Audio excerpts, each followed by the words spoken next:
The Belafonte, home to Team Zissou. Skilled crew of deep-sea divers, adventurers, documentary filmmakers. Action! Led by internationally renowned oceanographer Captain Steve Zissou. All right, everybody. It's another fun-filled episode of Seamen on Film. I'm your host this month, Andy, and I'm joined by the saltiest of sailors and our sweet Sabrina to balance out all the salt. This month we watched Wes Anderson's Steve Zissou in the Life Aquatic. This one was one that we had to pay for if you didn't own it on DVD, so apologies in advance on that, as it wasn't freely accessible, but it was easy to find. It was on Amazon. I'm almost 40 years old. I could afford $4. Right. Well, you know, the listeners at home and such, you know, just keeping the Blow the fuck down there, Rockefeller. Yeah. Hard times, you know. Inflation. And I won't even go into my dusty roads, but you know, Hard times. factory worker. But Monkey like a monkey. yes. So was this anybody's first time watching this movie? It was my first time. First time. What were your initial impressions? You know, start with sweet or salty. We'll start salty. I knew it was going to suck because it had Bill Murray in it. Whoa. Oh, hot takes. Yeah, My first impressions, it was Wes Anderson, so I knew what I was in for. right. I know his style. So you're getting a Rushmore type style, bottle rocket, something like that. And once you know what kind of like, okay, I know what to kind of expect, you know, you watch it from that perspective, I guess, is how I would like to say it. Sure. You know, because like if you don't like that kind of style, Right. or if yeah. you don't appreciate somebody that has a different style, you're going to think everything they do just completely sucks. Yeah, he does. There's a reason certain behind style. it. Yeah. I'm not a Bill Murray. Like these people worship Bill Murray. I like, oh, he's so cool, he's so awesome. I'm not one of those people. But Yeah. I'm glad Wes Anderson reined him in, and he did a good performance. What I thought. Sabrina, what were your initial thoughts? I was a little bored at the beginning. So it took me a minute to get into it. Like probably like the first 20 minutes, I was like, where is this going? Is this supposed to be funny, or is this like I couldn't read it quite? Sure. But I mean, I was interested. There's a lot of really great actors, at least really well-known actors and accomplished actors in this film. So I was intrigued. And I've liked other Wes Anderson films, Okay. not all of them, but Sure. I was like, we'll give it a go. Yeah, it was probably after he did Grand Budapest Hotel when I was like, I think I'm a Wes Anderson fan, because like I'd liked Grand Budapest, this one, Rushmore I thought was pretty good, Royal Tenenbaums, like a lot of his stuff I really enjoyed. So I was like, and I like the biggest thing that I take away from Wes Anderson is the like kitschy little world building that he does, the like cool set design, little like whether it's a miniatures, you know, or the cutaway of the Belafonte, you know, and all that, and that's kind of really what I get into. And then like his kind of interesting use of humor, depending, you know, wherever how he splices that in. So I was, you know, a fan, and kind of when I was looking through our free-for-all genre, I was like looking for something different. I wasn't going to do the rom-com to you guys again. I was like, oh, Thank you. and I was like, there we go. This movie, one I haven't watched in a while, and again, it was like Wes Anderson, so it was something different from kind of our normal, but still a fun, enjoyable movie. Makes sense being you know, aquatic theme and everything, so went that way. And I guess everybody else has at least seen a Wes Anderson film again prior to this, so. Cool. Let me get everybody else's initial impressions. I'll go to Adam. What were your initial thoughts on the film? Yeah, I'm kind of like the same as you. Like I saw Grand Budapest Hotel, and I was like, you know what? I think I'm gonna enjoy Wes Anderson films. I watched this a while ago, like a long time ago, and some of those other movies, and I was like, yeah, I like everything you said was spot on.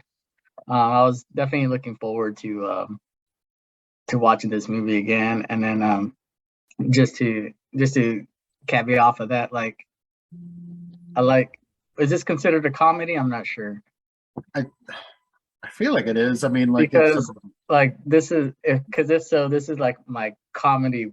This is what I enjoy. Like I like the delivery and the dialogue. Like it's right. I want to call it like deadpan. Like they don't have to a little bit, yeah, because it's played fairly straight most of the time. And I fucking but at the love same that. time, it's really like, funny. Yeah. Like you don't need to throw comedy in my face to know that it's. I love the deadpan delivery that everybody does, and I was just cracking up the entire time. But I enjoyed it. Joe, what were your initial thoughts here? I might as well have not seen this movie, but I have seen it multiple times. It's probably been about 10 years since the last time I saw it.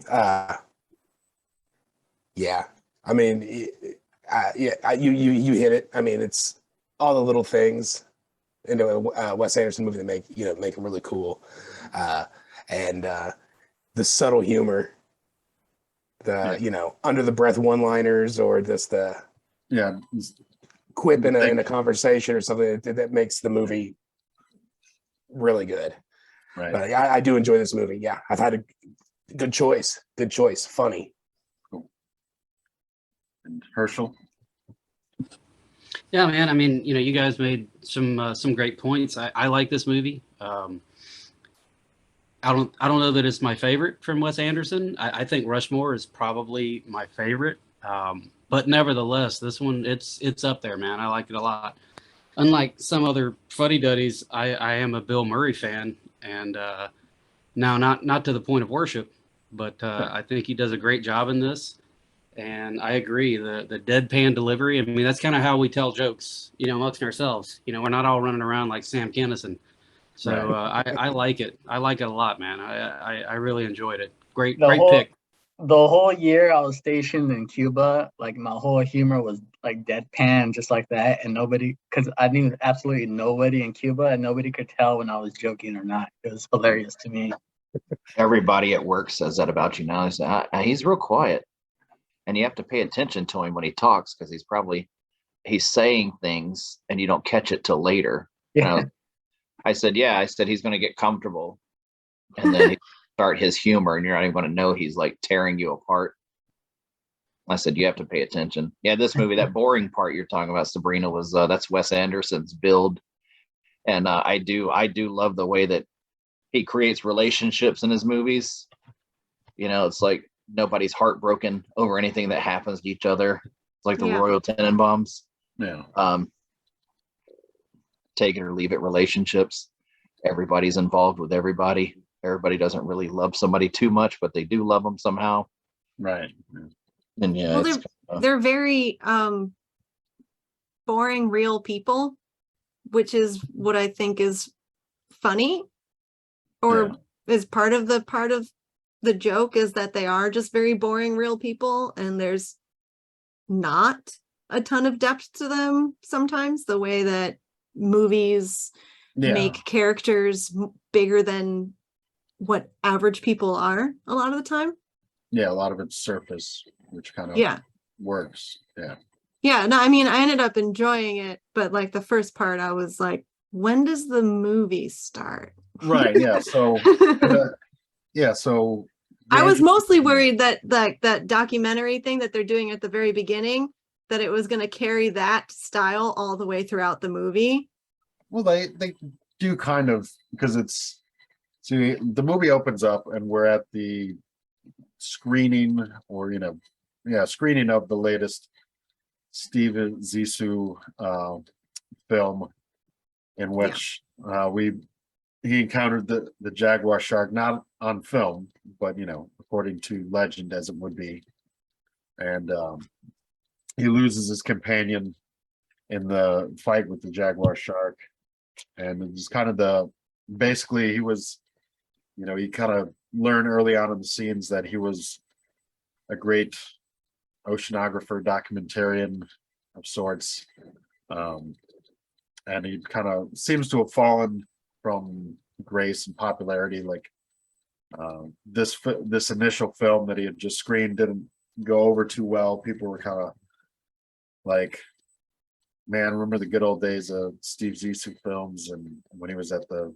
peak of his exploration and whatnot else. And he gets into it with a person outside of the screening and everything else, and then it's kind of then slowly the movie starts as we get introduced to some of the other characters. But yeah, it does it starts out a little slow to like set the stage and the tone, I think, which I think worked. But yeah, I guess I can see it. It starts slow, but then I think overall the movie pacing was pretty well done. It moves along. But then again, I guess there's also like having familiarity with the film. You like start anticipating like, oh man, this scene's coming up and all that. So it like feels like it goes along quicker because you felt like maybe the first time through, the high points were more spaced out, but they're really not.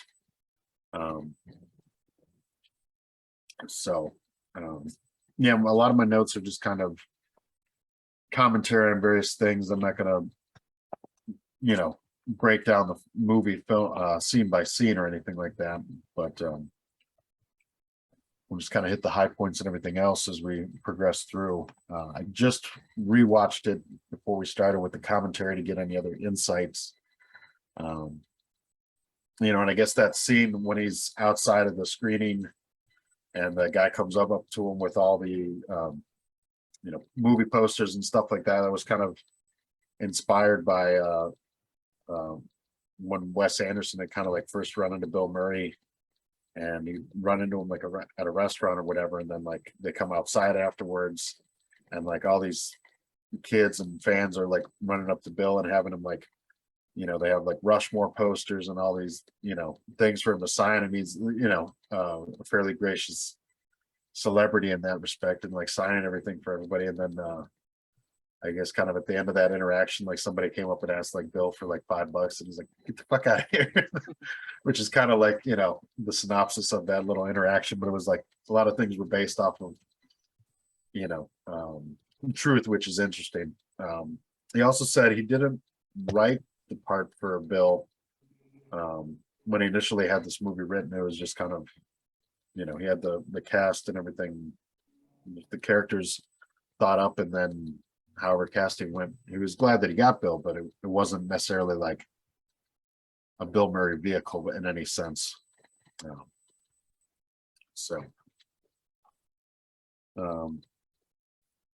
Then I think the next big thing is the ship itself, which has a wide variety of amenities. Everything from the spa with the Swedish masseuse on staff is a nice touch. I think the cook probably could have benefited from that, but and then he was saying how like the cross section of the ship kind of was a callback to like the old World Book encyclopedias and all that, where you would get those like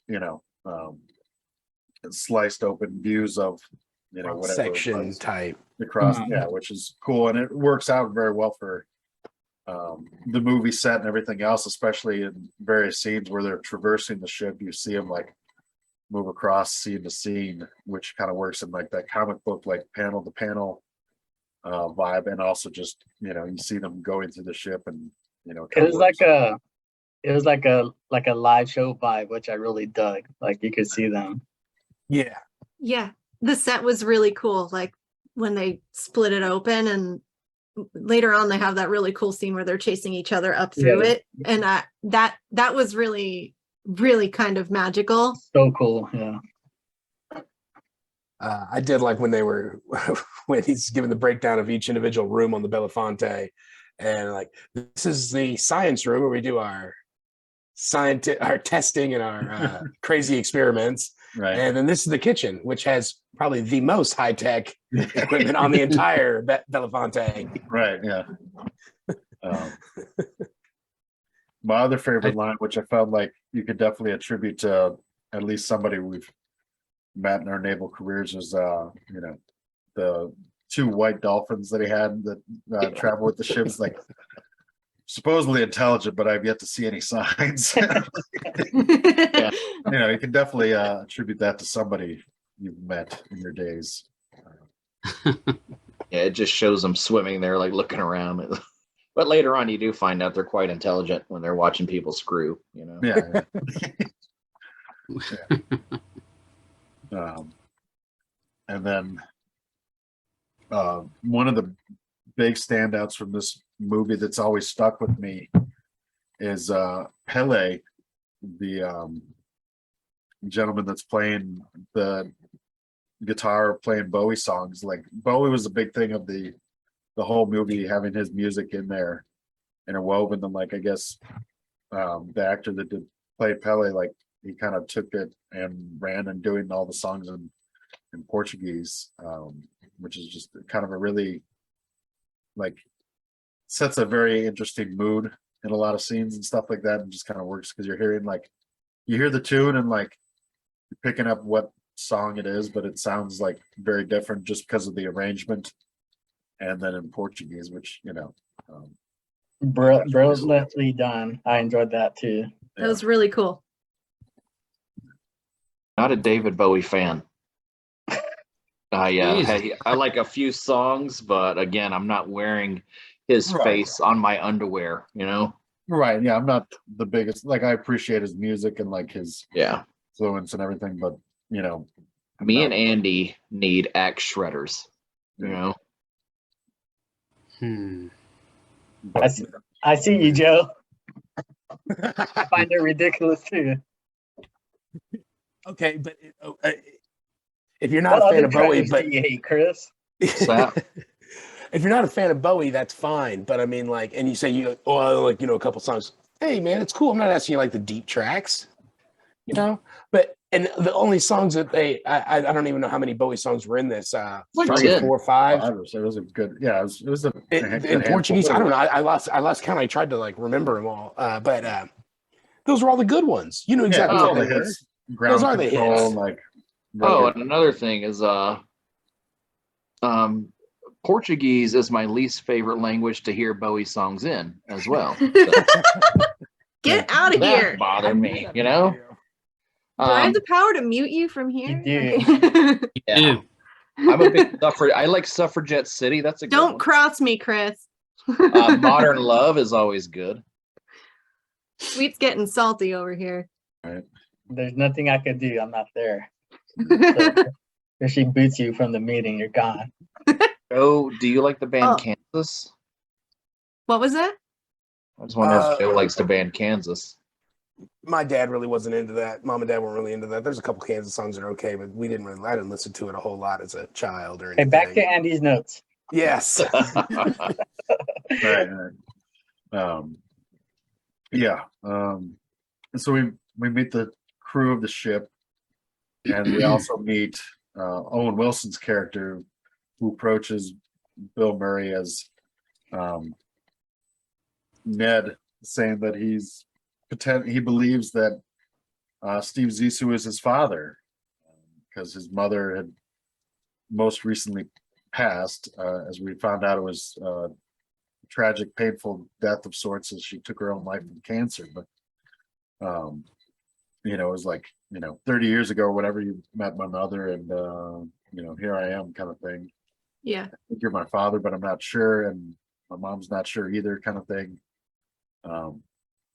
But it sets up a nice, it's not really a meet cute or anything, but just an interesting dynamic to add into the mix, where we have this you know, alleged son of Steve Zissou, and you know, insight from the director, Wes Anderson, is like, you know, it's never really confirm either way that he is or isn't. It just kind of leaves it open to whether you want to believe or not that they were father and son, and they kind of build a nice father and son relationship, I think, throughout the movie, largely. You know, and he adds to the crew decently, but also like he comes, you know, in as the new guy with a lot of resistance, you know, whether it's from Klaus, his, William Dafoe's character, and we'll get into that in a minute, but you know, just, or, you know, skating out and missing his watch rotation later, which leads to another great scene,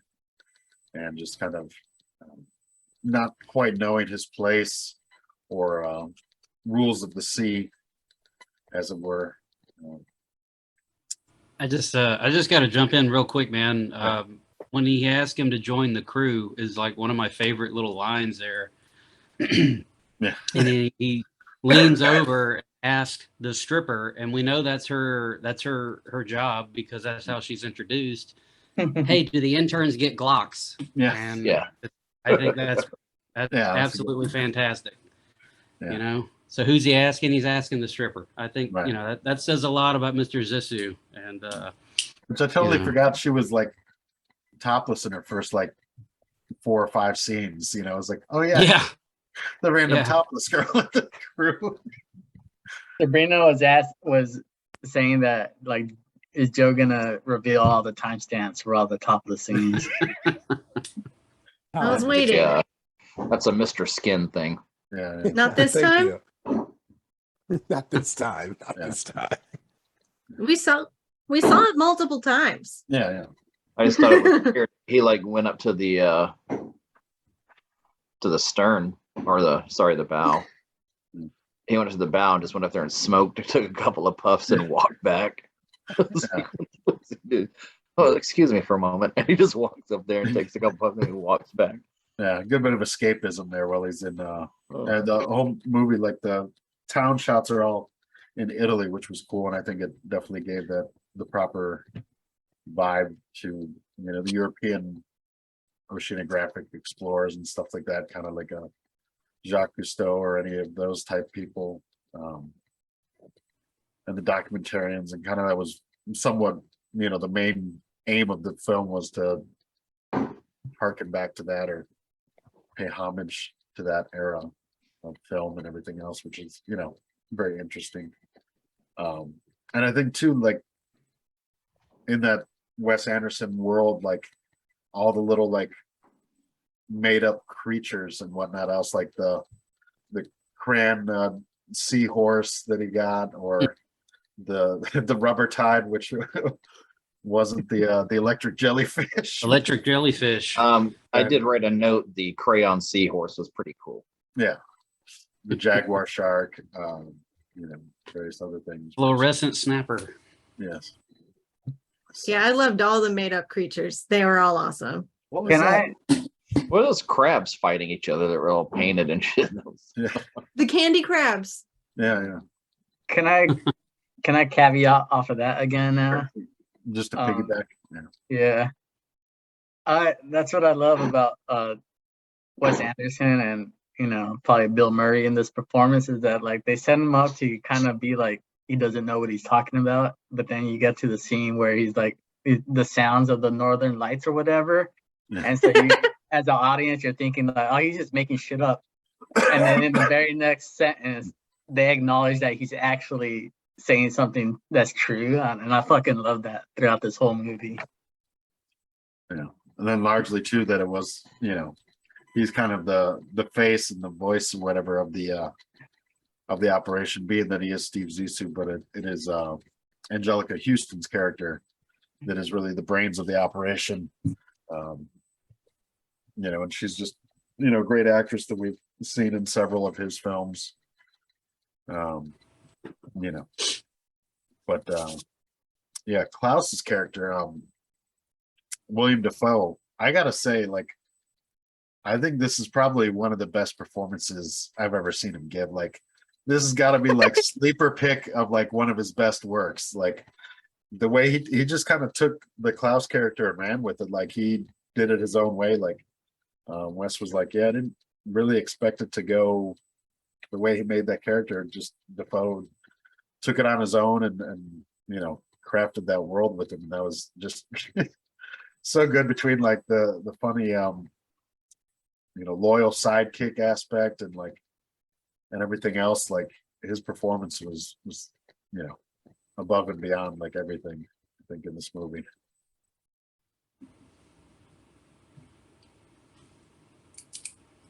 No.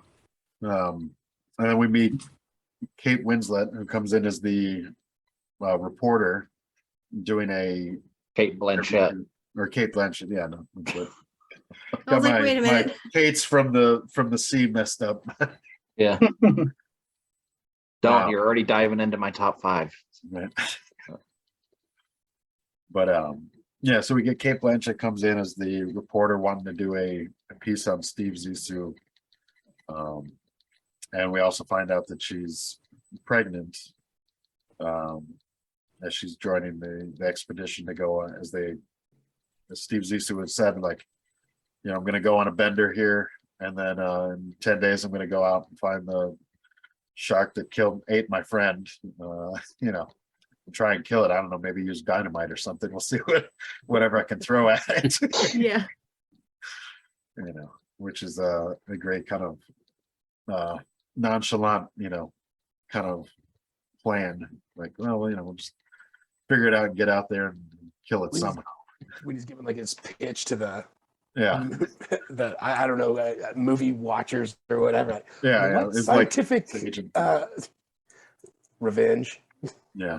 What do you hope to get from this? Revenge. Yeah. Did we ever find out who impregnated her? It was her. It was her.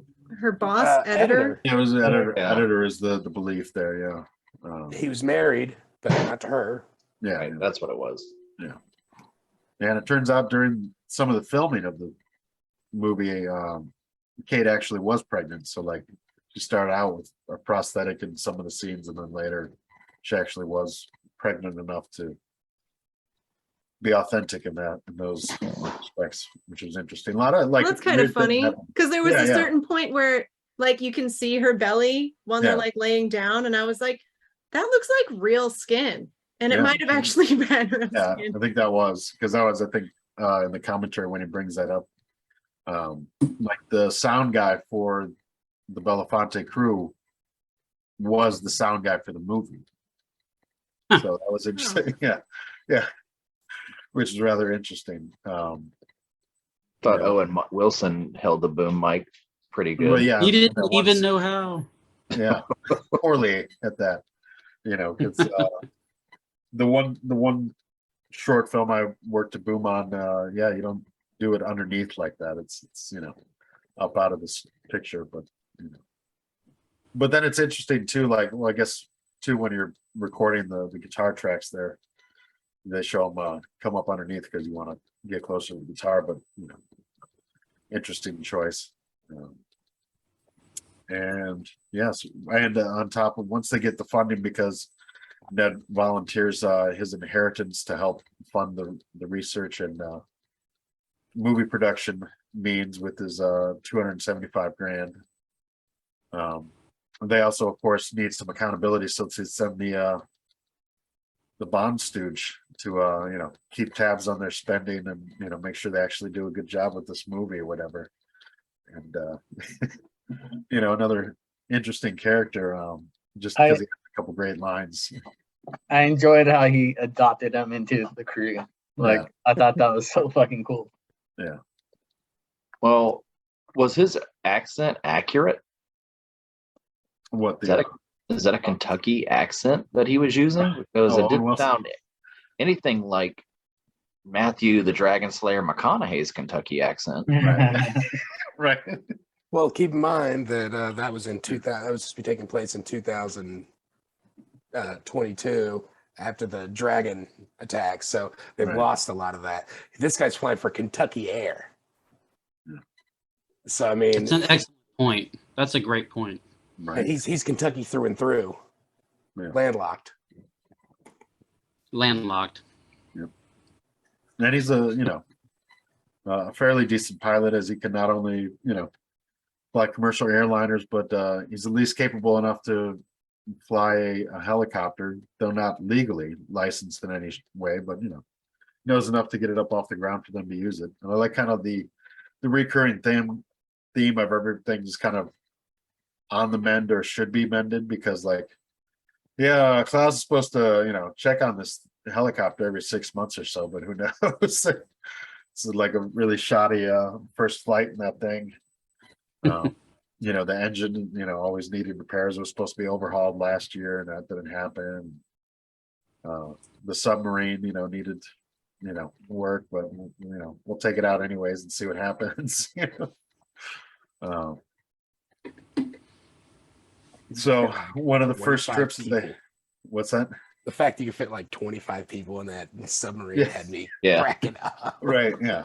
There was a Yeah, little 'cause that's- placard that said like maximum capacity, like 5 people or something. Yeah. Right, yeah, and that's a thing that Wes likes to do at some point towards the end of his films, is he likes to kind of get that big shot with like the whole crew or as much of the cast kind of together in one scene, So in this case, it was the submarine dive, But so he heads out and he goes to first kind of grab some other supplies from his rival Hennessy, who is great. Why am I blanking on everything here now? Jeff Goldblum? Yeah, Jeff Is Gold. that the word? Yeah. Yeah, that guy. The Fly. So I take it you're not a Goldblum fan. No, I am. But Put I up was with just like, antics, that hisapartments.com.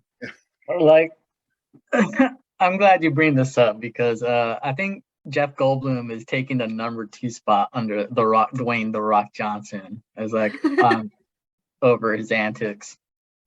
He's the same character. Yeah, in he's every always Jeff single Goldblum, and movie. He's just become himself. a caricature of himself at this point, kind of like Arnold or any of the other big people of that nature anymore. He's always authentically like quirky Jeff Goldblum, but Then he described himself as half gay yeah, in this movie. I was Yeah. Steve Zissou is like, I'm surprised because he's half queer, and then an hour later into the movie, well, you more than I, because I'm half gay. I about fell out of my couch. I was cracking up. That was great. I will say I wrote down my favorite part of the movie though was when they were talking on the boat and he goes, "What's that dog's name?" It's like Cody, and I remember he hit Cody. the dog. Oh yeah, that's so messed up. He's still Cody. I did not expect that to happen. It was shocking. He's like, "What's your dog's name?" He's like, "Cody." He just hits him. He's still Cody.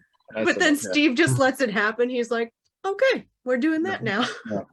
Well, it wasn't exactly his dog, because one of my favorite scenes is because Ned or Kingsley Zissou there. Whatever his Who name the is. shit is Kingsley Zissou? Yeah. Which, I was thinking too, to bring up Kingsley here, why not choose your own new first name if you get adopted? I mean, it seems, reasonable. Like, you But he become wasn't kind of a new adopted. person.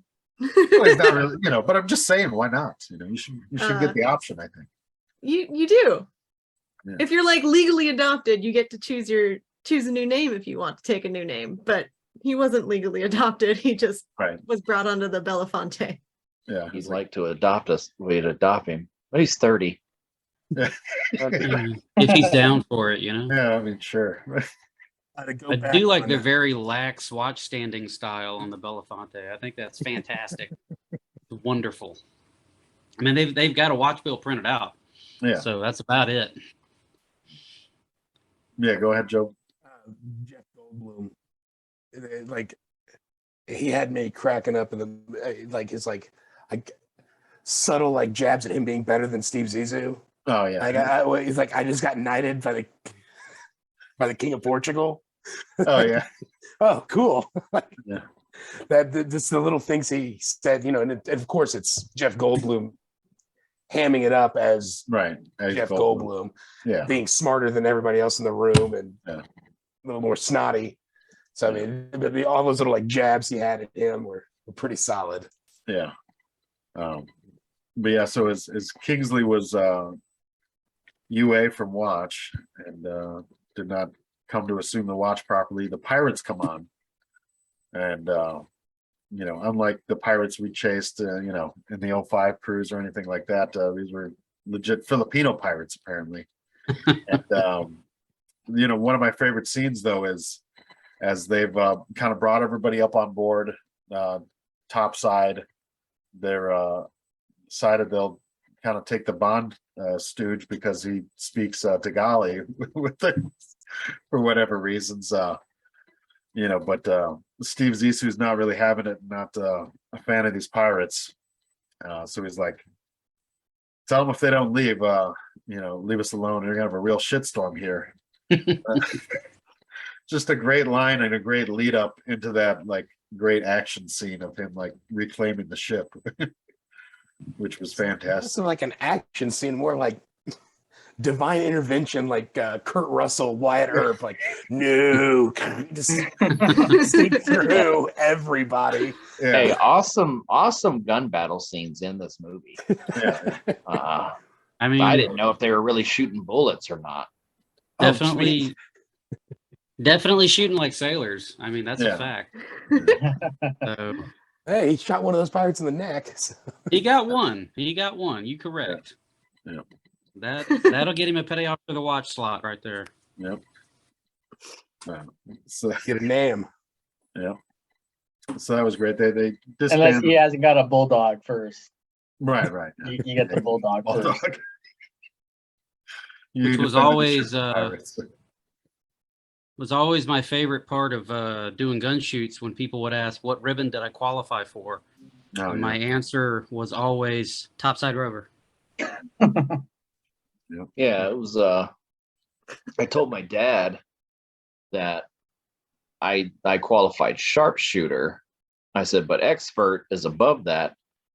And he said, oh, I'd rather be called a sharpshooter. He goes, expert probably just means you could take the weapon apart and clean it really good or something. And you could tell people everything about that gun. He goes, sharpshooter tells me something else. He goes, so if I were you, he goes, and if you already qualified sharpshooter, I would just shoot the other ones off to the side. Aren't there three levels? A lot of people did that. Yeah, marksman, sharpshooter, expert. A lot of Yep. people are shooting other people's targets out there. And then, of course, what the fantail lights that are on the deck they were shooting. So we Or had to just the start deck putting- itself. Yeah, we had to start putting flak jackets around everything, the bits and all that shit. Yeah. Now they give them a wood kit that you got to assemble out there to do all that crap. It's ridiculous. I digress. Yes. Yeah, so excellent shooting by Steve Zissou as he reclaims the ship, and then they once they kind of assess things, see who was injured or whatnot, there's the kind of line in the sand, like, is there going to be a mutiny moment here where Klaus kind of misinterprets the scene? Another brilliant scene. Yeah, it's like, what? Come on, Klaus, really you? It's like, I didn't understand. Let's do it over. Do it over. I thought if I was in front of the line, I was with you. Yeah. No. Yeah. He did say it weird. Yeah. It was pretty confusing. Right. So then they decide they're going to go to the Ping Islands and get back to the Bond Company stooge, who's become a member of the Belafontaine family and all that. So they got to go get him and get the safe and everything else, which is like that classic, like, oh, we don't have any money on board, and then they cut to like the scene from one of his movies, like on the safe at any given time is like $100,000 in 30 different countries' currencies. Like, oh, well, I guess it kind of got us there. I like another subtle thing about that Ping Island where they're looking at the maps of the islands. Yeah. And Steve Zissou turns around and says, I think they're here. And Angelica Houston's just over there pointing. She's like hitting that one. Yeah, Not that over here. because she's the real brains. Yeah, exactly. I So liked how they seemed to like really have their shit together for a little bit all of a sudden. Like Right. they were a solid crew and they had a tactical plan of some sort. Yeah. That was pretty cool to see them actually execute something according to plan. Right. Yeah. Until it's not, but Yeah. Yeah. The assault on the Pink Island was great. Loyal. You know, we get the insight to why Steve always had Klaus on the B team and not with him. You know, being that he's his right hand man. Is like, I drew on B team, yeah, but as the leader. And then he's like, oh, I feel so honored now. You know, like he gets it. Is like respect. He's saying it. We always thought, me and Esteban always thought of you like a son. Yeah. And I always thought of you two like my fathers. Yeah. And they're all the same age. Yeah, that's true. Yeah. Yeah, It was, not like Ned is that much younger than Steve would have been. I think the part about that whole conversation I liked too was I couldn't tell if Steve was being sincere or if he was just saying shit so that they could get through the mission. And I really liked that I didn't know which way was real. Yeah. For the character, at least. Right. Yeah. Then the Believe that, and did you gloss over the burial at sea? no, well there's We're not there yet. there's that. Okay. Well, the burial of the pirate, yeah. Oh Right, yeah, the the pirate. burial Yeah. of the pirate at sea. Yeah. That had me They just cracking Put him on the other up. side of the boat. Yeah, They just got sort him of, covered yeah. up. And what's the saying? Is like, should we call the authorities? Tablecloth, yeah. No. Yeah. No. Oh shit. Cancel the burial at sea? No. To put him on the other side of the boat. Yeah, just put him on a slate and do it. So Jeff Goldblum's people can't see him throwing a dead body over the side of the ship. Yeah. Yeah, as he offers to tell him for an exorbitant amount of money there. Yeah. That's just an estimate. Right, yeah. Right. But yeah, as they were doing the scenes for the Pink Island raid, apparently during that was Bill Murray had to run and go get his Golden Globe for Lost in Translation, so they had to like shoot around him for a couple days. So they didn't really get much done on that, but I thought that was interesting. Was just kind of the different things that actually happen while you're filming and different breaks and all that. Like when they run into Angelica Houston there on the island, while they were in port getting repaired before they went out to rescue the bond company stooge. That house that she's staying in, and we meet Javier, her trainer or whatever that was. He's We the know guy what that that owns was. that house. Like he owns that house there. So that's like the thing, like part of him like letting them use that house to shoot was like, throw me in the movie kind of thing, which was cool. Oh, that's cool. I liked how when they were at that house and they were talking on the balcony about the relationship and everything, in the background you could see the hot trainer guy in the background watering the plants and stuff. Yeah. Like that's what was Boy. really cool about this movie. There was always, and that's why I found it really distracting. There's always something else to watch that's not Right. the main story. Yeah.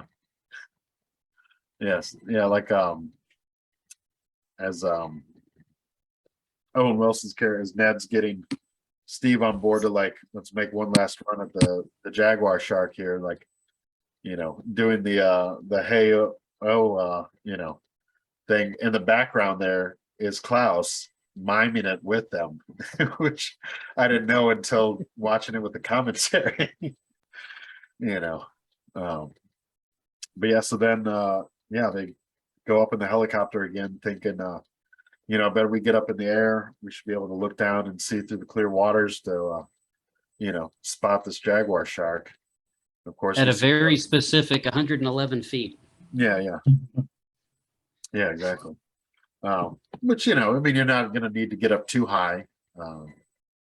He said that, but then I was like, maybe it's because Ned's a pilot. He knows that this helicopter is the floor only ceiling. capable of. Yeah, I don't know.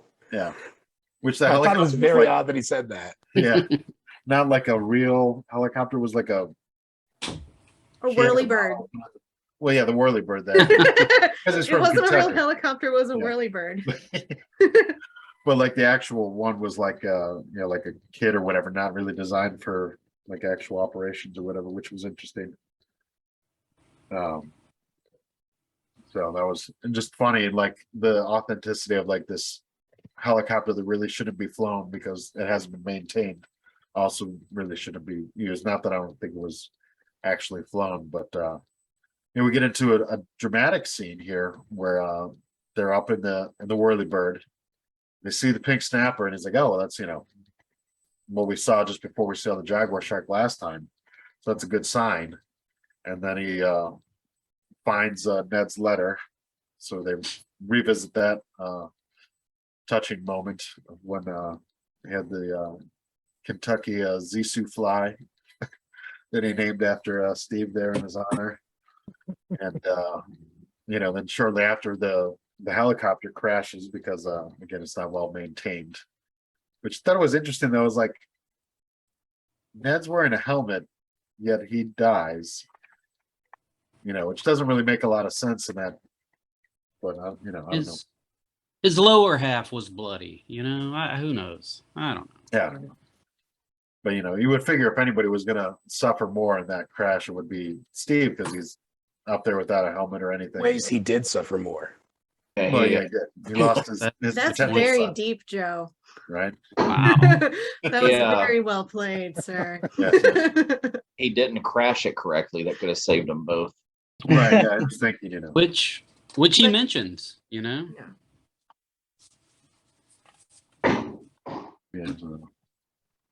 So, so then we get the the touching scene as he carries his dead body onto the beachhead, and then they have the second burial at sea, a little bit more formal this time, for Ned, Kingsley Zissou. There when they drape him in the new Team Zissou logo, which he had fashioned up to kind of modernize it, took a crack at it, as he said, Terrible, by the way. yeah. Like Joe's boot camp division flag.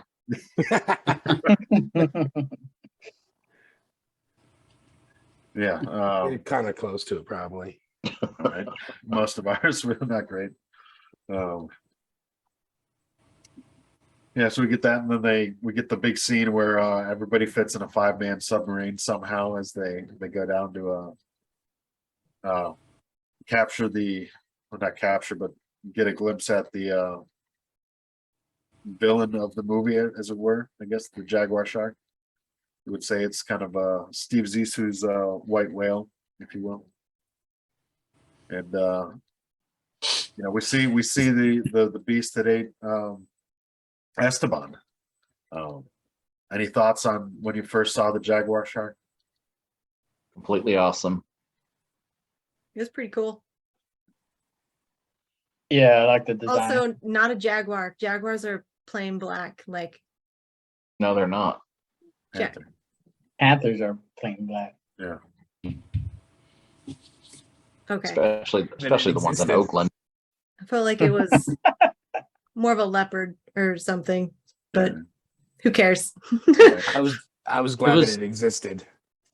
It was the first thing that came to mind. He said that. I mean, He did when say had that. Crazy Jaguar shark. yeah, crazy eye. Just kind of shooting from the hip there on naming. After the whole thing of the mutiny due to like cutting through dangerous waters, all the ups and downs, and I guess like Bill Murray becoming almost obsessed with this. Well, he was obsessed with the journey. His entire life was on the line here, basically. The way he documentaries and all that. By the time that it came around to this, I was just glad the damn thing existed. Right. 'Cause I was, I kind of was feeling bad for the dude, like he lost his kid, or maybe not his kid, Right. Yeah. but lost somebody that he at least was treating like a son. His was best trying. friend. There's been he's had a lot of emotional stuff, and so him actually getting to see it at the end was good enough for me. And then just before, Hennessy reveals how he's half gay. The other great scene, one of my other favorite lines is he's kind of looking at the espresso machine. It's like, is that my espresso machine? Yeah. Yeah, what is it doing here? We fucking stole it, man. The best line in the movie, like, yeah, man, we fucking stole it. What a honest to the point, but like the delivery was great because you weren't expecting it from that Bond company stooge, but he's Like, stuck his neck out for the Belafonte, I think the Stooge might have been one of my favorite characters. right? Him and Pele. Really enjoy the line. Andy just said like his favorite line. I thought that like probably my favorite line in there was when the one intern that got like stabbed or whatever is still on the on the boat. And but before he thought all the interns were leaving, he's like, I'm sorry, I can't give you guys, I'm not gonna fail you. You're all getting incompletes. Yeah. And then he's like, what are you, he sees the intern on the mess deck. So, what are you doing here? I'm here to see the Jaguar show. Like, damn it, intern, you're getting an A. Yeah, He walks away. yeah, right. The other was, they were all gonna quit on him. Yeah, Yeah, the pirates had guns on him, and he's like, "Don't point that gun at him. He's an unpaid intern." right. The incompletes was a really, really clever line, though. Yeah.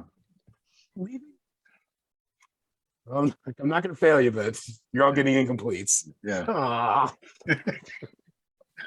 Yeah, but he manages to rally the troops for the Jaguar shark, and it I guess it pays off. Like we get the footage, they have that cool magical moment with this majestic creature, and it's kind of weird. Like when you think about it, like they're in this sub, which you get like a weird scaling kind of feel. Like it seems like either the sub is too small, portrayed too small, in spite of being technically a 5-man sub that 20 people just got in for no reason, or that the shark was like abnormally large. Like he said, it was maybe 10, 12 meters or something. So it's like, 30, 40 feet. So it's like a great white kind of size or a little bit bigger, but like, the way it kind of, nearly uproots the sub while it's got the tuna on the back of its antenna and everything was, interesting. I'm like, seems like something's out of scale there, but I'll allow it because everybody that is in the movie is in this submarine. Yeah. You got the Money Man, you've got Bullet Pickram, Wound, Jeff Pele, Goldblum, you got Angelica. They're all down there in this. Everybody, the entire crew. Yeah. There is nobody on Topside Rover Watch. Yeah, basicling sitting abreast too. Like it's It's great. for abnormally wide submarine. Also, I thought it was. I think as far as diving goes, from the other scenes, piping in the music instead of going for the walkie-talkie. I think that's a smart move. Way cooler. Yeah. Way cooler. Yeah. But so they do the screening of part 2 of the Jaguar Shark, and everybody loves it. Kind of the film ends. So that's the short of the movie. But really kind of have to watch it to kind of appreciate a lot of it, I think. And if you're into Wes Anderson or any of the great actors in here, I think it's worth it to watch. And so let's do ratings first, and we'll do Well, our top 5, and then we'll do the recast last. So let's go with our ratings. Start with Adam. That way, since Marina will be writing this down, I guess. Is she? I don't know. I'm ready. I don't know if he gave you those instructions, but I figured I'm ready just in give you case. the option. I didn't know what my responsibilities would be. Right. So I don't want to rehash everything that I loved about this movie. I really did enjoy this movie. I want to give it a fair score. Like, even though I enjoyed this movie, it's not something that I need to see repeatedly. And Right. so because of that, I'm going to give it a solid 7.0. Okay. Not bad. Just I'll go around my clock face here, and we'll go to Chris. Hello, Andy. Not a Bowie fan, not a Bill Murray fan. Yeah, the whole Bill Murray thing is kind of old. Where people that I also want to mention that this is a deployment movie. Yeah, for sure. Yeah, this would be something I'd watch on deployment or a plane. If it's on my TV at my house, I'm probably not going to watch it. I enjoyed it. It is a Wes Anderson. But yeah, Bowie, I do appreciate the guy. Ziggy Stardust and all that, you know. I do like those songs. I don't like Changes, Joe. I don't like Rebel Rebel. You give me some Modern Love in Portuguese, maybe. All right, all right. Yeah. You give me Stevie Ray Vaughan on Let's Dance, okay. Yeah. I'll do it. I know Herschel likes bands like the fucking Doors, you know. Those were good times, you know. Facts. You threw Chris on his Bowie tangent. So I really like the movie. I'm going to give it a 7.0 Dixie Cups as well. Okay. Because I like the dry wit, the dry humor, the wit, all of that. And the awkward relationships between everybody. That always makes me laugh. That's what keeps me interested in Wes Anderson's movies. You know, just waiting for somebody to tell somebody how they've disappointed them in their lives, and then their comeback is like, well, I tried really hard, you know, basically is what the comeback is. Yeah. No, you didn't try at all. Well, I wanted to, you know, things like that. Yeah. Or how he yelled at Ned a couple times about being in other people's cabins, you know. Yeah. It's like, no matter what, there's always a comeback. Yeah. About, you know, I know I'm a failure, but I enjoyed it. Thanks. All right. Herschel? I am a fan of this and Bowie and Bill Murray. I just want to throw that out there. But no, I do like it. I like it quite a bit. Like I said when we started out, Rushmore would be my favorite, but this is my number 2 as far as that goes. I too like the dry. I like the, you don't know if they're making a joke or you don't know if it's just normal conversation. Is he trying to be constructive? Is he trying to tear you apart? I don't know. I like that. I like that in the movie. I like that in real life too. But so yeah, overall, definitely deployment movie. And I too will give this a 7.0. And mainly that's to keep it. That's to keep it easy on the score taker. Yeah. All right. Joe? Right. Yeah, I like this movie quite a bit. It is something that I'm not going to watch a lot. Yeah. I don't think it needs a lot of watching. No. I think I enjoyed it more talking about it afterwards than I did while I was watching it. I still like the movie, but I think it'd be a lot more fun if I watched it with other people that were like-minded individuals that were watching it. I also enjoyed it more now than I did, you know, like 10 years ago or whatever when I Absolutely. It's almost like I picked up on more stuff. Like I knew the stuff that I liked then, and then I got, you know, a more addition onto that. I remember watching like old Jacques Cousteau stuff that was when I was a kid. We had the big satellite dish changing channels, like the bzz, bzz, bzz, and picking up random feeds and stuff. And so I have seen a lot of Jacques Cousteau, and I always liked it then, and I still like the way that all that was shot now. But overall, like I said, I like it. It's a better movie than Reign of Fire, but I will watch Reign of Fire probably on TV if it's just halfway through it. So for that, I can't give it less than Reign of Fire because I feel shitty about it. But I'm going to go ahead and I'm going to do a 6.75. If I'm not allowed to do 6.75, then I'll do 7. Oh, so you'd rather round up and down? Yes, because I gave Reign of Fire like a 6.5. All right. Gotcha. All right. So far, everybody's going 7s then. Yeah. So you know. Yeah. Joe didn't want to, but he was forced to. Sure. Sabrina, and then I'll get the last one. But yeah, what's your Oh. rating? Yes. Okay. So this was my first time watching this movie. I do like all of the characters. Were pretty well developed as far as the story goes. A lot of them had a big full arc, maybe more subtle, like all of them grew and went somewhere.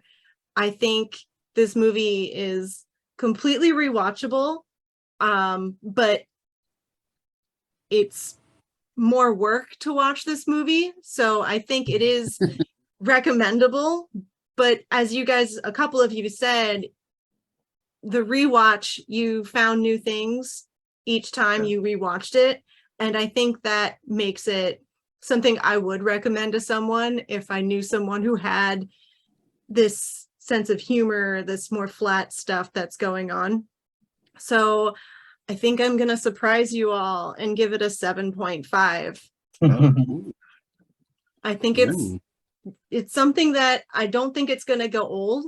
I think it's a little niche, but it, like, if I watched it again, I would sit down and I would get zoned into it, you know? Whereas like Reign of Fire, I can easily walk away from a movie like that, you know? But if I'm watching this, it's because I want to watch it and I want to sit into it. And I think that's movie magic. Yeah. Okay. Yeah. For me personally, toss in there that it is definitely it's definitely a deployment movie. Yeah. Especially if you watch it 2 or 3 times with your buddies in your work center. Oh yeah, everybody's getting on board. Yeah, definitely. Yeah, it's very much a deployment movie. It's great, like with a couple friends, so you can like discuss it and like, you know, bring up your favorite scenes or lines and that kind of stuff. Not necessarily like a highly quotable movie, but like I think everybody can have that like 1 or 2 scenes or certain, you know, It's memorable. Yeah, it's very memorable. I'm not going to forget crayon seahorses and candy crabs ever. Like, yeah. Yeah, the rubber tide, you know, these things. It's a rewatchable movie, but it's not like a movie you like would wear out the VHS copy of, you know, kind of thing. Like it's good to watch, like, you know, you might watch it like twice, 2 or 3 times in a month or something, like in close proximity, and then you're good. And then you watch it a couple years later, like, oh, I really enjoyed this movie, and this is like, you remember all the reasons why you enjoyed the movie. Like I hadn't watched this in a number of years, but I remembered how much I enjoyed it, and rewatching it, it was like, yes, this holds up, like it still works. William Dafoe, I mean, what can you say about William Dafoe's performance here? so goofy. I'm a big Willem Dafoe fan. Yeah, well, there you go. Probably why you got the 7 and not, you know, something lower. But I'm gonna give it an 8. You know, just because I favorite more, and obviously I picked it because I favorite. Yeah, but I think a solid 8. Can I just speak on a deployment movie and this film for a second? Sure. It's like, this is the deployment movie where like some random person will be in the lounge watching this movie, and then this will be like, you know, someone's doing a wake up call or something, and they'll cruise by the lounge and they'll be like, what are you watching? Oh, Life Aquatic. And they'll watch a scene and then they just stand there. And then another person will go down to their rack and grab something. It collects people. And like throughout the movie, you're just adding one person until you got a full lounge watching, you know, everybody's watching this fucking jaguar shark. Yeah. It's captivating. It's memorable. Yeah. I like the feeling I get from watching it is similar to a feeling I get when I've finished a really good book. Like, so to me, that's important.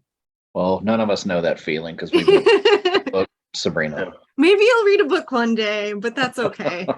I always feel accomplished when I finish reading a book because I read a book, and it doesn't happen like a few times a millennia. So. Okay, well, book people will know what I mean. Yeah, book people will get it. Yeah, with Book this people being will like get it. a deployment movie, we would start saying lines to each other as we pass each other in the P-ways, or we'd go down to sonar control and ask Dan Waters about, hey, can you release the dolphins? Yeah. Search What, dolphins bring and see them what up they on- find. Yeah. Yeah. It was like, does all CM get Glocks? Yeah.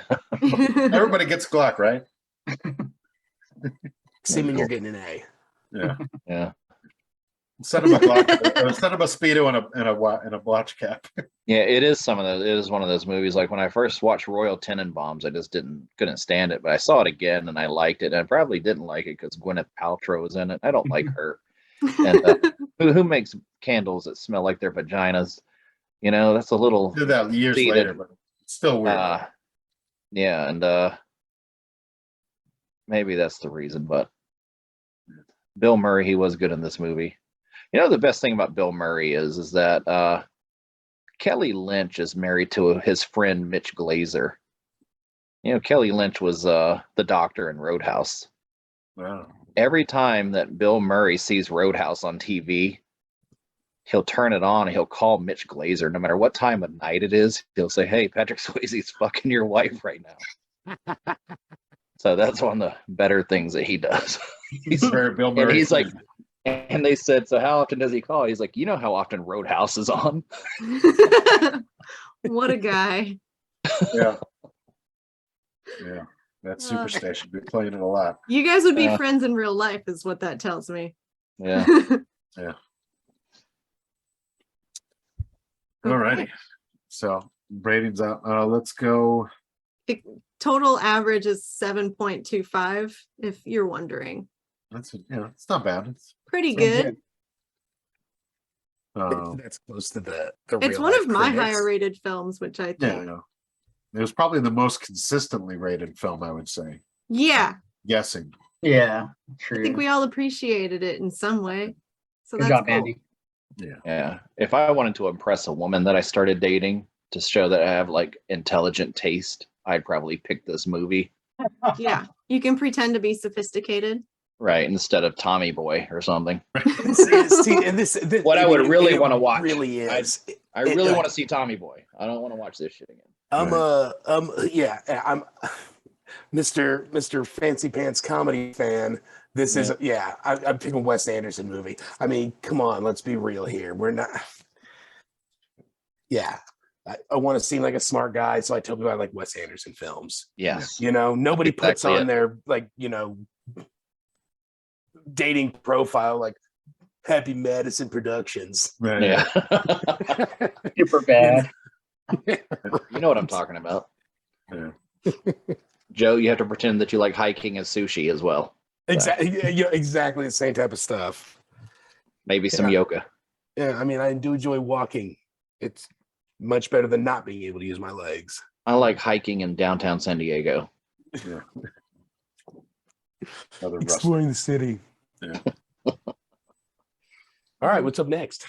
Yeah. So next, the homework was top 5 sea animals, being that we had such a wide diversity of sea animals, and I think that was still a good choice for a top 5. I think because we couldn't obviously do ships since we did that with Event Horizon there, and the only other top 5 I think would have been like top 5 rooms to have on a ship. You Love had it. one, but I just thought of that as I was rewatching it more recently. So I was like, I think top 5 sea animals is fitting for this film. So we'll start with Adam. Top 5 animals of the sea.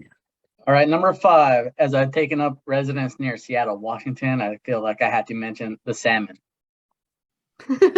Number 4 is an actual shark with mixed with another animal, the tiger shark. I always thought the tiger shark was pretty cool. Yeah. Number 3, I heard this discussed once. I walked in on this conversation of this sea creature, and I'll see if Joe can recognize it. Maybe you, Andy, but the whale fin. The It's a mix between a dolphin and a whale. Ah, whale fin. The whale Fat fin. dolphin at this point. Okay.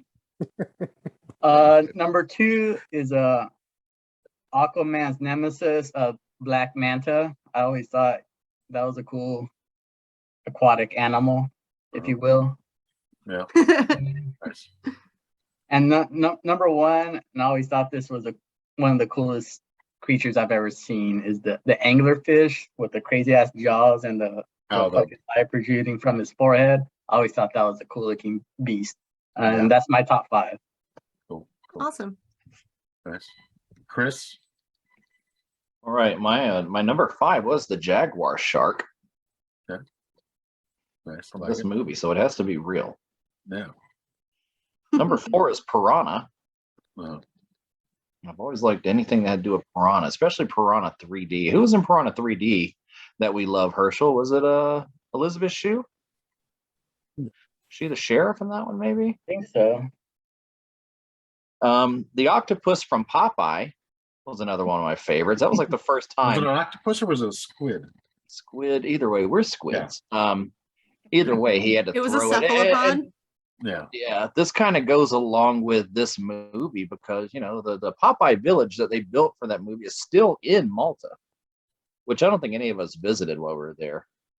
But yeah, that was like the first time I'd ever seen like an octopus where it kind of freaked me out. I had the pictures in my 20,000 Leagues Under the Sea book, but this whenever you see those tentacles wrapping all around Popeye, that was when I said, okay, I like octopi, if you will. So every time I see octopi at the aquariums that I go to around here, I find them pretty cool. Number 2, I've never seen this one in real life, but the gill man from Creature from the Black Lagoon. And number 1 sea creature, it's going to be the great white shark, Jaws. It still freaks me out. Sharks freak me out. I live in San Diego. I'd love to surf, but you know what? Jaws is keeping me out of the water. Somewhat smart move. Cool. Ready. Herschel?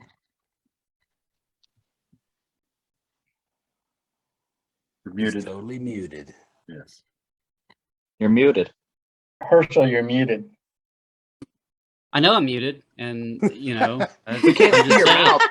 That We was didn't a know if your test, mouth was guys. moving or not. Yeah. You see, you're all lying. There's no way you could see my mouth moving through all this hair. Right. Yeah. So- We said that. Anyway, I'm not going to number, but because you all numbered, I'm just not going to number.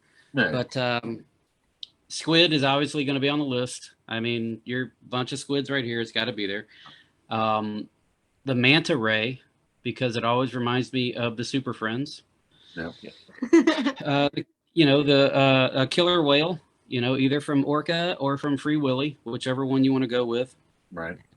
Good Any idea. shark. I think any shark is cool. I was trying to think of my favorite shark, and I couldn't come up with one because there's a Right. bunch of cool ones. You know, hammerhead shark, great white, friggin' goblin shark, like something out of Alien. And then lastly, the slimy sea creature from Leviathan, because I don't think Peter Weller gets enough credit. You know, poor guy. He's just out here living his best life. Doctor from UCLA doesn't get any credit. But anyway, so that's 5 right there. Nice, nice.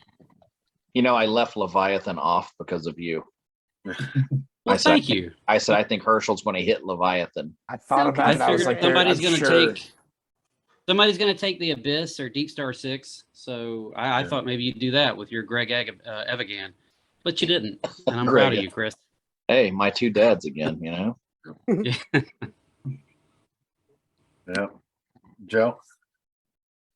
Right. I might have misunderstood what we were supposed to do because I just picked film and movie creatures. That's fine. Yeah, I was just I think Oh, okay, so it was open. I think I left Those it can open, still but- be your sea creatures. Yeah. And some of I these just are didn't real want, animals.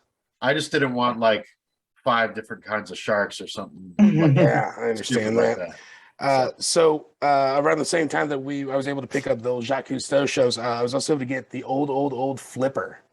Ooh. And so Flipper made my list. That son of a gun was a pretty cool friend to have Yeah. if you live near a dock and Right, salt yeah. water. I feel like dolphins are shady. Sorry. You're No, landlocked. sometimes not. I did see one rape Hank Hill once on King of the Yeah. Hills. What's that? Or sexually assault him. Yeah. Also, Jaws, Yeah. fantastic shark. Godzilla from the deep. I kind of like that. The Kraken. Now you can either do the 1981. I would prefer Clash of the Titans, Yeah. but I would also accept maybe like Johnny Depp Kraken. Either way, I really like that. And then my favorite beast / animal / beef of the sea, Excuse me. Jason Momoa. I was gonna go. Is that Rockwell Arthur as Curry well. though? That's my beef of the sea, Jason Momoa. Yeah, Joe, all 5 of mine were from movies. Thanks, Chris. Can I just say that what I No, ma'am. enjoy about this film club is that we kind of know what the other people's answers are gonna be, so We're playing the game. Yeah. We reshuffle the deck. because I was gonna go with Aquaman, but I switched it to Black Manta.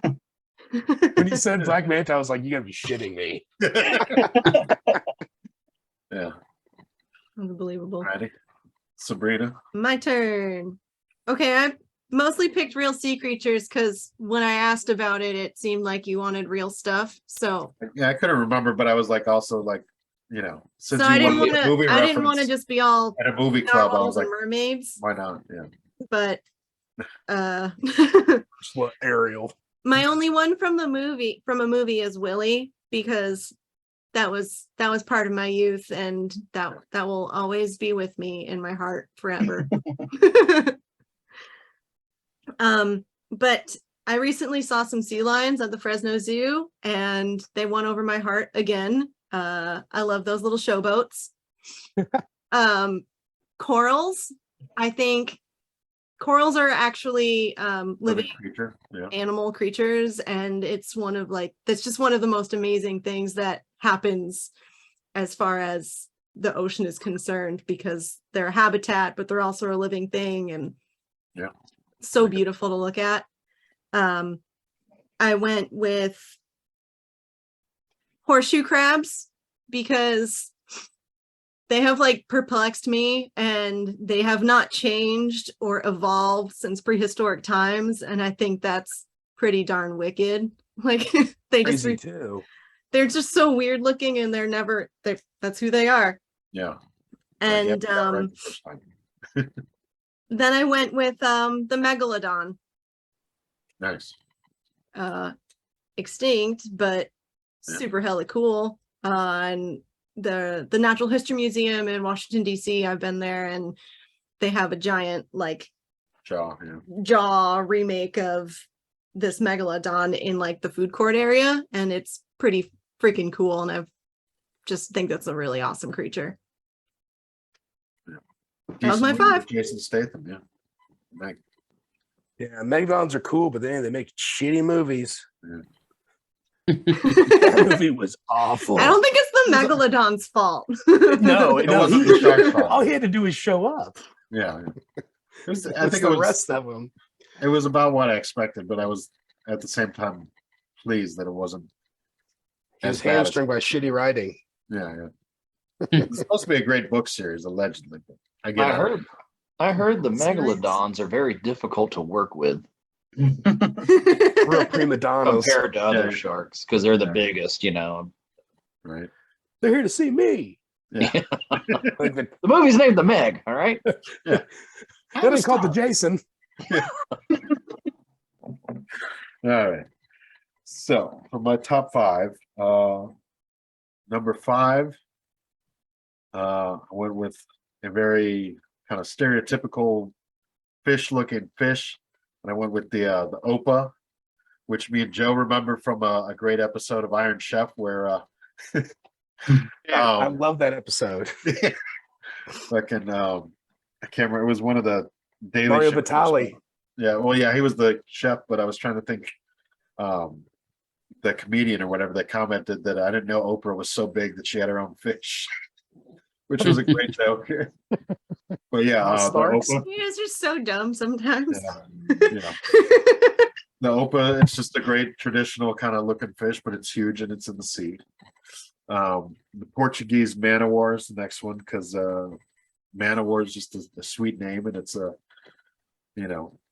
deadly fish creature. So I had to put that on there. Also Portuguese. Yeah, the tie-in for Portuguese, David Bowie, Probably loves Bowie. right?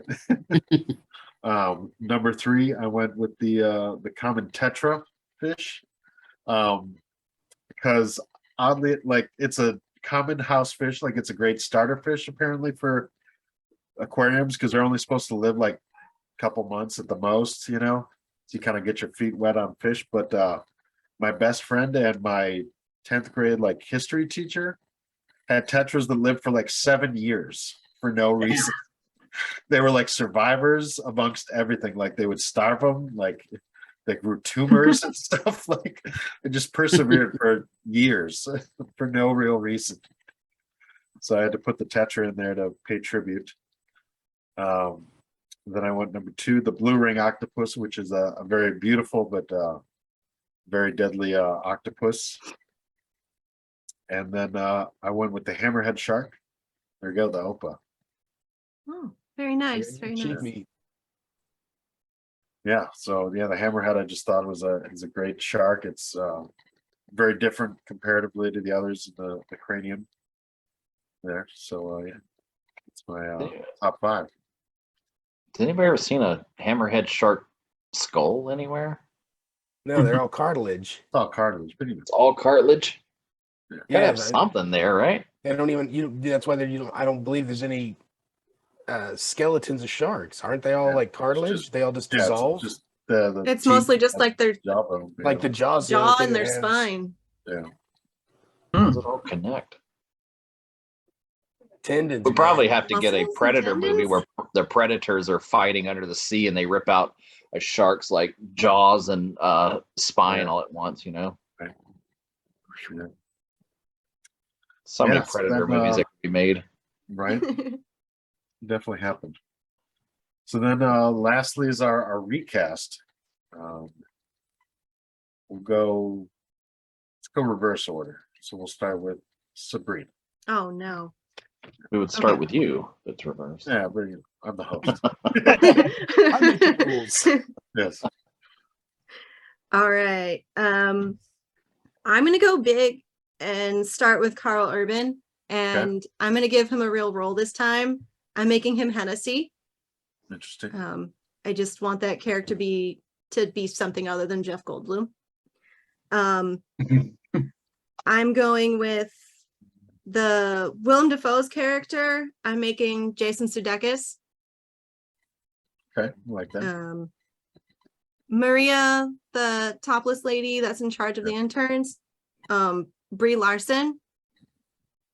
Okay. And I've got Owen Wilson as Ryan Gosling. That could work. I think that'd be a fun recast. That's On it. board. Yeah. Joe? With the beautiful, classy, and sexy Famke Jensen Mm. as Eleanor. Okay. Her name. Is that how you pronounce that? I think it was Eleanor, right? I couldn't think of her name, so I just No, wrote it. Eleanor's an easy one to pronounce. Famke is pretty fucking tough. Yes. Eleanor. Yeah, I think you're Is it- correct, I sir. think You it's scared. Adam Famke. had to leave the room. FemK with the hygiens? Or It Now, could is be it Famke. Jansen? I think it's Jansen as That well. was classic. Janssen? Jansen, maybe. Jansen? I don't know, but you guys know what I'm talking about. maybe? For Alistar Hennessy, I chose BD Wong. Okay. The really smart guy from Jurassic Park. Jurassic He was Park. also in Law and Order. Yeah. And then Klaus, I recast as Eric Christian Olsen, but only if he does his accent from when he was a German in Beer Fest. Yeah. Yeah, I like it. And is it, then, Grandpapa? Hit that grandpapa. It was the greatest beer. And then I chose for Carl Urban. I put him as Bond Stooge Bill, only because there's not a whole lot of places that I don't think that he would have fit in really as Owen Wilson's character, because he's kind of old already, and at this point in time, Owen Wilson was kind of young. Yeah. 30. Yeah, 30. Yeah, so it'd have been, I don't know. They can do things with, I guess, magic and Hollywood and the cameras and all that. Right. But Stooge Bill was, I don't know, toss him in there. Fuck, I don't give a shit. Joe has given up. Cool. I didn't know what to do. Yeah. Was that you did? Wasn't there one more? You did Femke, Carl Urban. BD Wong, Carl Urban, and then Eric Christensen Olsen as Klaus. Okay. And let's just do 3 in a recast, or a Carl Urban. 3 in right? Carl Urban, yeah. Okay, good. Whew. Scared me. right. Dude. I was about to just toss another one out there. Right. I recast 7 people. Like, I couldn't stop once I started. Right. It's fun. I think, but three in a Carl Urban is the minimum, and definitely fine The with minimum and the maximum. yeah. Well, All in the same. yes. No But it's tangents, good. guys. No It's a good- tangents it's a good allowed. medium. All right, Herschel. This was a tough one, because everybody that's in it is pretty awesome in this Right. movie. So this was a tough one for me. So I'm sorry. But for Eleanor, I made that Salma Hayek. I figured, why not? She's about the right age. Yeah. This one. Yeah. So for Hennessy, I made that Ethan Hawke. I like Ethan Hawke. I figure, why Yeah. not? Could see that. And I really didn't know where to go. I don't want to mess with Willem Dafoe. I didn't know where to go. So I picked Patrick Stewart for Steve Zissou. I don't know. I don't know that really works. But Be fun. Yeah. for Mr. Carl Urban, I made him the intern that was Matthew Gubler from Criminal Minds fame there. The one that gets axed or Yeah. whatever. Cookreed, whatever weapon that Cleaved, was. Yeah, cleaved. Thank you. So yeah, that's my minimum, and I'm all about minimums. Got me through school. So a lot of PRTs. D is for diploma. That's correct. Chris, are you ready? Ready? Go for it. All right. My top 5 recast. It's You're for merging Steve Zissou. I'm replacing Bill Murray with his arch nemesis, Chevy Chase. Uh, Interesting. For Ned, I'm going to do Andy Samberg. I like it. For Eleanor, I'm going to do Famke Janssen. stuff. No, for Angelica. For Eleanor, I put Cher. Okay. okay. And for Carl Urban, I put him in Klaus's role. Okay. Yeah, he could do weird accents as well. Yeah, for sure. He's Australian. That's weird. Yep. Alrighty. Adam? All right. For Steve Zissou, I went with the great Keanu Reeves. Oh. For Eleanor, I went with Carrie Ann Moss. For Klaus, I went with Lawrence Fishburne. So it's the Is it still going to do the Austrian accent? Go ahead. And for Hennessy, I went with Carl Urban, Okay, I like it. So the Matrix Oh. plus Carl Urban. Yeah. the Nebuchadnezzar. Yes. Interesting. I like it. I like the theme though. It's I clever. didn't try. Yeah. Something about it really works, though. Yeah, oddly. Well, I kept Not trying just to 'cause they picture were all in Steve a movie Zissou together. being. I mean, it was a tough one to recast. Yeah, That was very well casted yes, for sure. So yeah. So I think that's why I couldn't stop once I started, because I was like, well, that person doesn't make sense anymore, and that person doesn't make any sense anymore. right. Well, there's that. Yeah. Or it'd be weird to have a few people change and then everybody else the same sometimes too. But yeah. I couldn't stop. Yeah. So for my recast, I recast the Bond Company stooge as John Hodgman. It just kind of made sense to go with the similar looking person there. Eleanor, I decided to recast as Julianne Moore. Kingsley Zissou, I went with Joel Edgerton. And then I put Steve Zissou as Carl Urban, just because I figured the like cocky demeanor and everything else, and some of those lines I could definitely see Carl Urban delivering. So that's why I put him there. Nice. Excellent. Yeah. So that was Life Aquatic with Steve Zissou for the month of November, and the free for all 2000 to 2009, you know. So our next movie is picked by Sabrina. Yep. Yeah. I had comedies, 2010s. I made a great big list, and I watched a lot of movies this month. I mostly watched to see which one would make me laugh out loud. What Sure. decade? I figured that 10 was to a good 19. place to go. Grand Budapest Hotel was on my list, but after watching Steve Zissou, I realized that we should go for something a little bit dumber, Sure. to break it up. Or just not another Wes Anderson. Yeah. That's not it would be maybe a little heavy for us. Yeah. I went with where's my stats here? 2012, 2 hours, 14-minute long movie. 52% Rotten Tomatoes. Oh, it's gonna be good. 6.2 out of 10 IMDb. Okay. This is 40. Oh, okay. Ryan, Paul Rudd, and what's her face? Leslie Mann, yeah, like There's a lot of really great comedians in there. There's some Judd Apatow, yeah.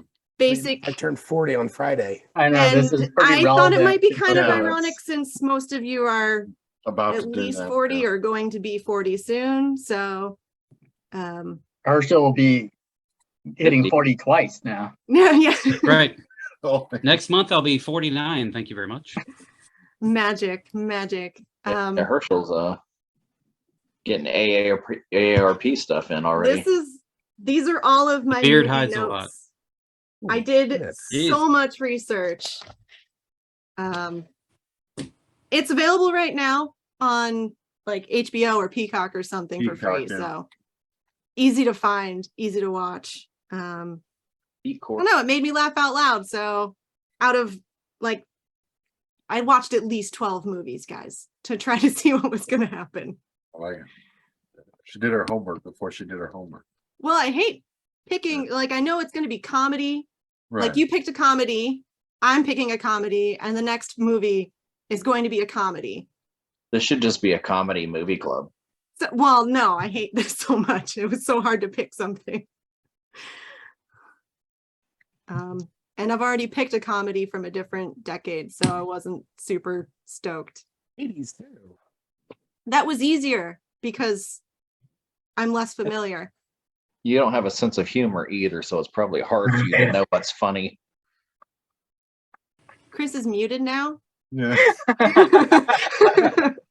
She is If anybody funny. else has That something was to say. hilarious.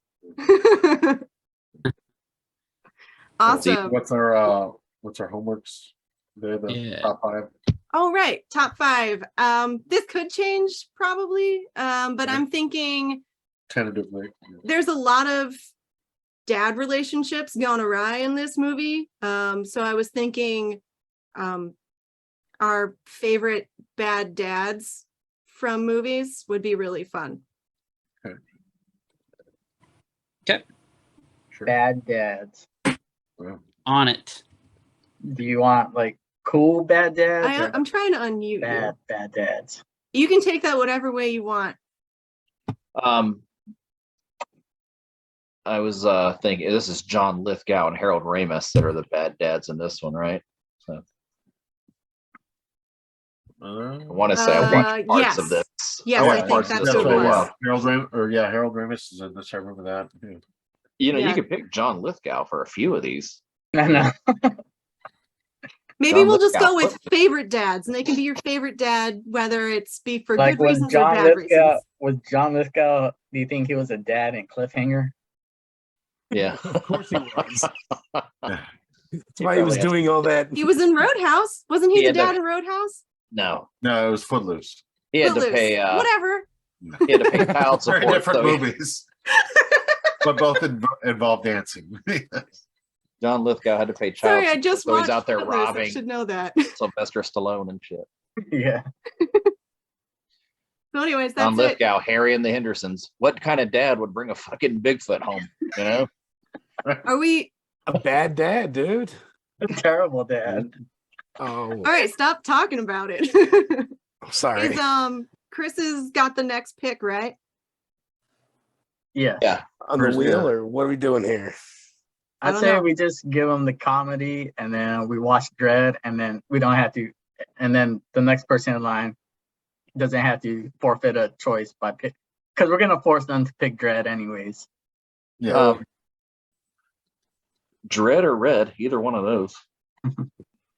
No, not. I mean, Red's okay. I- but- And also, Fate But doesn't Carl want was us on to there. watch a Carl Urban classic because it hasn't dealt it to us yet. So I think we should push it to next season. no, Well, that's how we finish the season, is with the Carl Urban Classic. yeah, Which is fitting, actually, in that sense. yeah, I think so. It ends with the Does Carl it- Urban Classic. There's no voting Maybe that's the involved. fate. Like, what if we right? like anonymously vote on like 3 different Carl Urban movies? You're all gonna pick Dread for real? Yeah. Well, 3 of us are 100%. It has Olivia Thirlby in it. I got a thing for her. Okay. I think I she's would- she's pretty cute. Oh, Sabrina, did you watch that Just Before I Go movie that I recommended to you? She's in that with I Stifler. have so many. So I didn't watch any of the movies you recommended to me. And I did watch Juno the other day. Juno is a little more drama than funny to me. Yeah, Yeah, I mean, it's a lot more drama than funny, Yeah. especially anymore. oh, it's For time to sure. stop recording, I think. Say goodnight, everybody. Oh, okay. Nice. Yeah, I can stop recording. Yeah. Good night. Good night.